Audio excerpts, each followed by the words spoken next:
is to admit when you've made a mistake and to fix it. And that's what we are doing here today. First, Alberta's government will reinstate the full 1976 coal policy.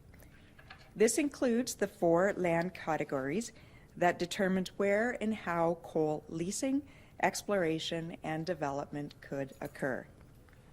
We recognize that rescinding this policy has caused tremendous fear and anxiety that Alberta's majestic eastern slopes would be forever damaged by mountaintop and open pit coal mining. Let me be clear, this will not happen in Alberta. That's why, in addition to reinstating the policy, I have issued 2 directives to the Alberta Energy Regulator.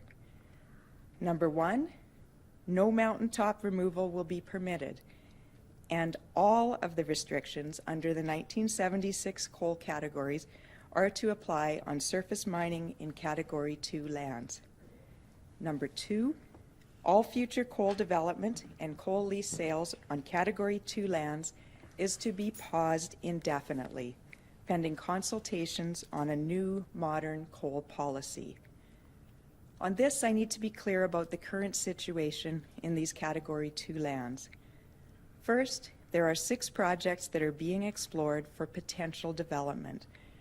This means that core samples are being taken, perhaps roads are being built. It does not mean that a project will be developed.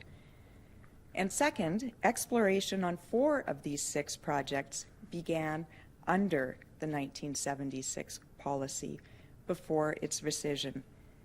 That means that the 1976 coal policy did not preclude coal lease exploration, and it also means that putting it back won't necessarily end exploration.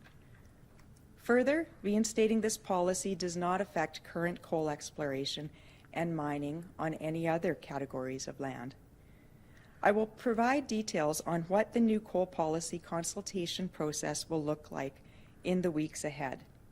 However, I do want to provide some context around our decision in the spring to rescind it. First, we felt that a number of its provisions had become outdated. For example, the policy predated what we now know about climate change, and it referred to thermal coal as being a clean source of energy.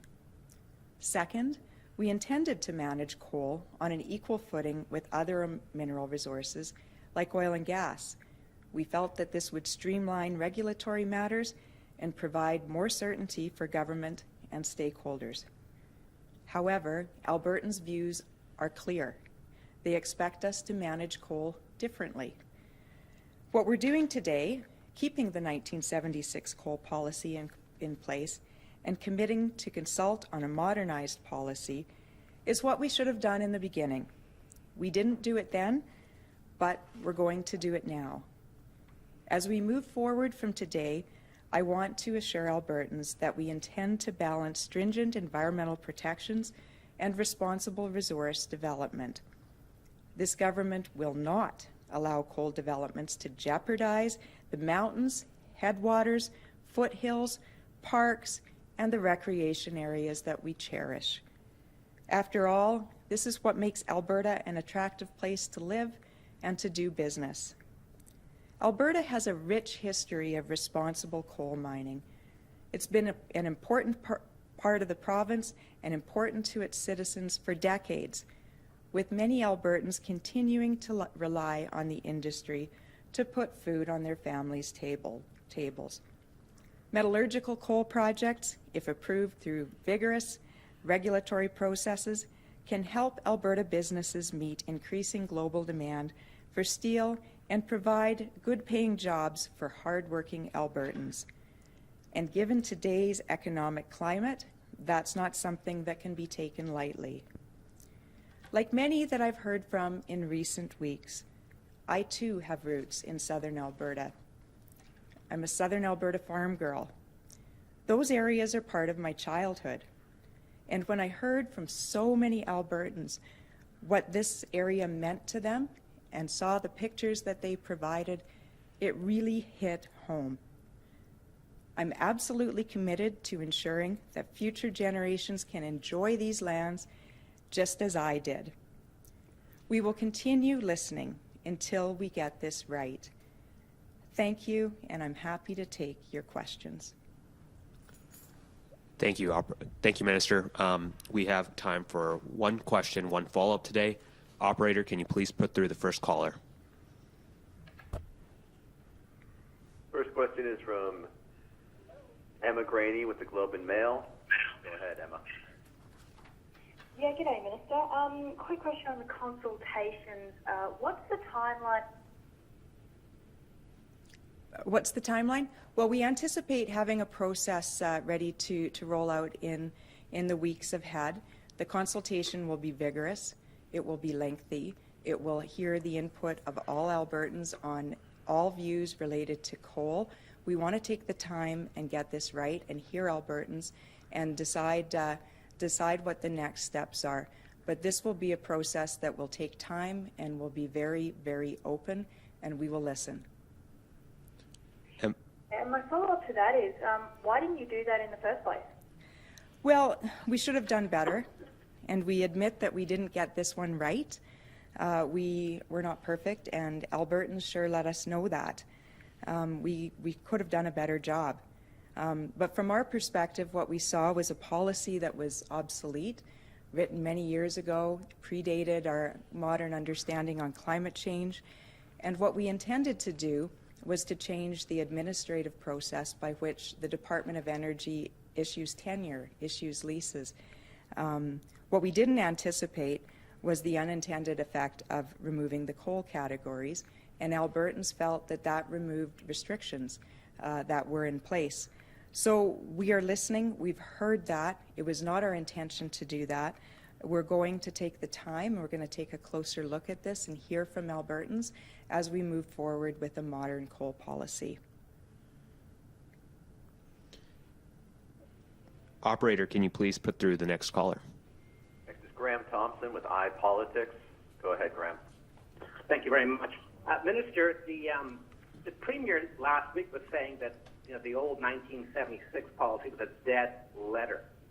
So I'm a little confused here. If it's a dead letter, why are you bringing it back? Well, there's a number of things certainly in the policy that are obsolete. As I mentioned, it predated climate change and referred to thermal coal as a clean, non-polluting source of electricity generation. There were other elements of the policy that predated a modern regulatory process. There were other parts of the policy that weren't in line with trade agreements. So a lot in the policy was obsolete. What Albertans expressed concern over is that they felt that some of the restrictions and protections that were in the categories, the coal categories of the 1976 coal policy had been lost, and as a result that something had changed. That was not our intention, and that's why we are reinstating the policy in full. And to assure Albertans that we mean it, we have provided 2 directives to the Alberta Energy Regulator to reinforce that. And we're opening consultations so we can hear the views of Albertans on what they would like to see in a modern coal policy, and to hear their views on any matters in relation to coal. And as a follow-up, just wondering, your colleague Jason Nixon, when he was defending the government's position on coal mining, referred to the Federal Impact Assessment Act, the old Bill C-69.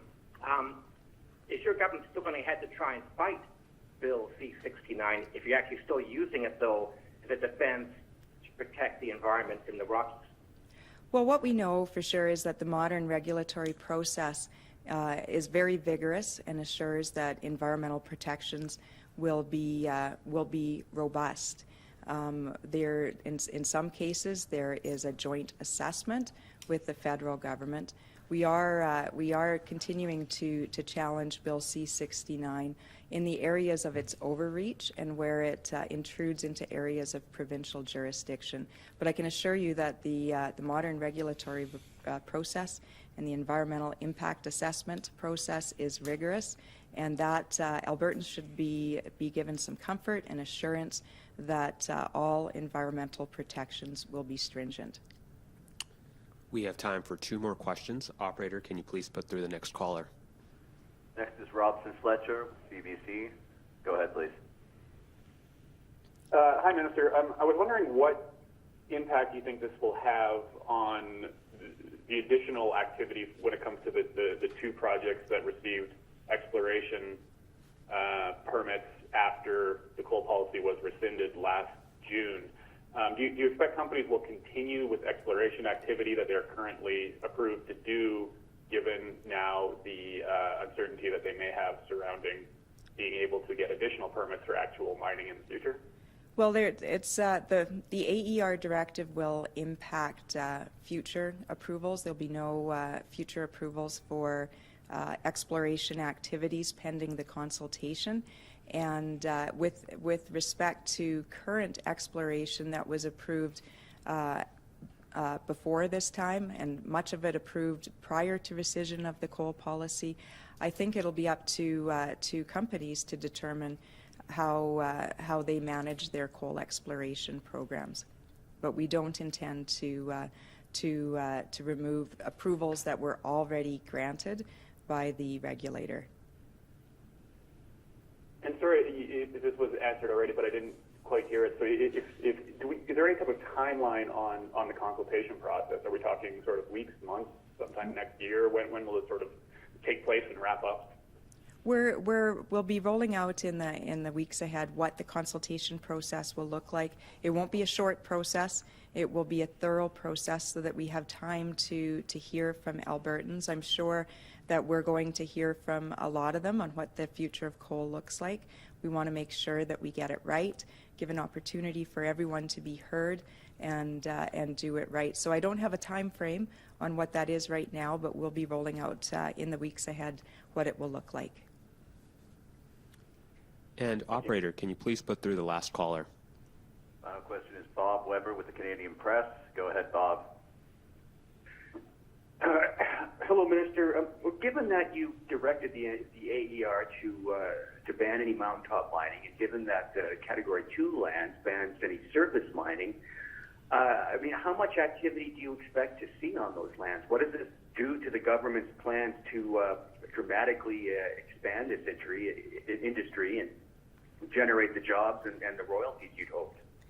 Well, what we've done is we've put an outright ban on mountaintop mining, which seems to be the pictures that are circulating out there. That will never be allowed in Alberta. The coal categories in the 1976 coal policy had restrictions on surface mining in Category 2 lands. They are fully restored, and it's been communicated in a directive to the Alberta Energy Regulator to restore that coal policy. So we obviously we want to ensure that responsible coal mining can occur in the future. There is a tremendous resource of metallurgical coal in Alberta, and the world is looking for steel-making coal. We want to make sure that it can proceed responsibly in the future, and that's what we're doing with this, and that's what we're doing with opening consultations. It's a question of balancing the interests here, balancing the views of Albertans, and making sure that there is a clarity and a path forward for investment. Have you communicated this morning's announcement to the coal industry of Canada or to the companies that are now working in Alberta? We're in the process of communicating this with all Albertans. We're in the process of reaching out to stakeholders. I've had an opportunity to pre-brief some stakeholders, and in the days ahead we'll be talking to numerous impacted stakeholders, including the coal industry. Early reaction? Pardon me? Have you had any early reaction to the pre-briefings and the discussions you've had with stakeholders? Well, we want to. What we want to do here is we want to listen to a broad group of Albertans, and we'll certainly hear their views. But with respect to reinstating the coal policy, I think we had heard from a lot of Albertans, that that's what they wanted, that's what they'd like to see, and we listened and restored those coal policies. So I think it was the right thing to do, and I'm looking forward to the consultations ahead. Thank you, folks. That's all the time we have today.